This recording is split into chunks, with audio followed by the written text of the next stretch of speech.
Hello සියලුම දෙනාට ආයි බොහෝ වේවා කියලා පිළිගන්නවා සාදරයෙන්. ඉතින් අද මම කළුතර ඉඳන් කළුතර කියන්නේ හොරණේ ඉඳන් අම්පාට යන්නේ නුවර හරහා.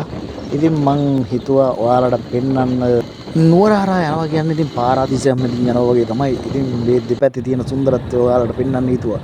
දැන් මම ඉන්නේ මන් දන්න විදිහට හුන්නස්ගිරියට කිට්ටුව මැද මහා නුවර හරි. ඉතින් මේ ටයිම් එක ඇවිල්ලා 6යි කාලට වගේ ඇති. ඉතින් ඉර එළිය නම් වැටලා තියෙන්නේ කඳු අතරට. ඉතින් හරිම ලස්සනයි.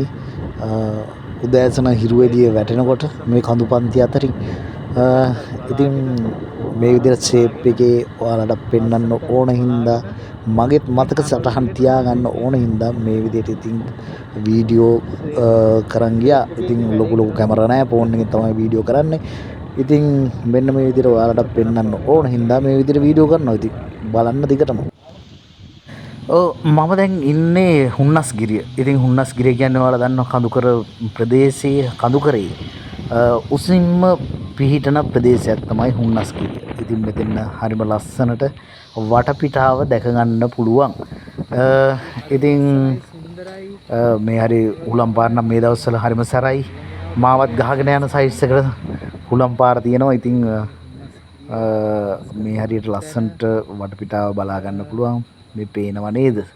ඉතින් හරිම ලස්සනයි. උදේ ඉර එළිය වැටිලා කඳු පන්ති අතරට ඉතින් හරිම ලස්සනට තියෙනවා. ඉතින් මෙතන නාය කියපු තැනක් ඉස්සල්ලා පොඩ්ඩක් බයක් හිතෙනවා මේ ගල්වත් දන්නේ නැහැ කියලා.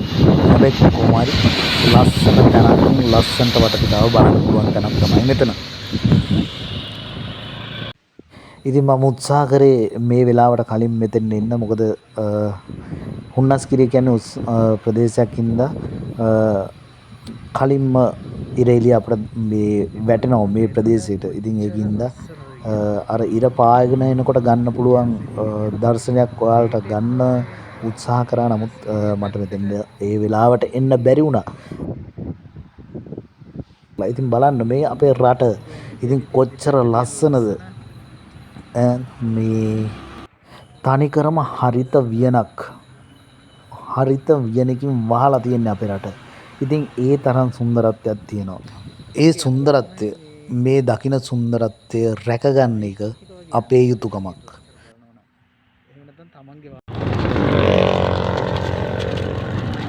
මං ඉතින් හුන්නස්ගිරිය පහු කරගෙන මෙන්න මේ විදිහට පල්ලම් බහින්න පටන් ගත්තා. ඒ කියන්නේ හසලක පැත්තට. මොකද මං අම්පාරට යන ගමන. ඒක නිසා හුන්නස්ගිරිය පහු කරගෙන මේ විදිහට ගමන ආරම්භ කරා. ඉතින් මේ තියෙන්නේ තවත් සුප්‍රසිද්ධ ස්ථානයක් සහ වැදගත් ස්ථානයක්. නුවර ඉඳන් මහියංගනයට එන පාරේ අපට හම්බ වෙන ප්‍රසිද්ධ ස්ථානය තමයි 18 වංගුව. ඉතින් මේ තියෙන්නේ 18 වංගුව හරිය. ඉතින් මෙතෙන් ඉඳන් පහළ බලනකොට හරිම ලස්සනට පේනවා මහියංගනය හසලක ඒ පහත් බිම් ප්‍රදේශය ඔයාලට පේනව නේද? තවත් මීදුම් සලුවෙන් වැහිලා තියෙන්නේ ඒ පැත්ත. මේ වෙලාවට නම් උදේ 6:50ට විතර ඇති මේ ටයිම් එක. ඉතින් හරිම ලස්සනයි. බලන්න ඔයාලත්.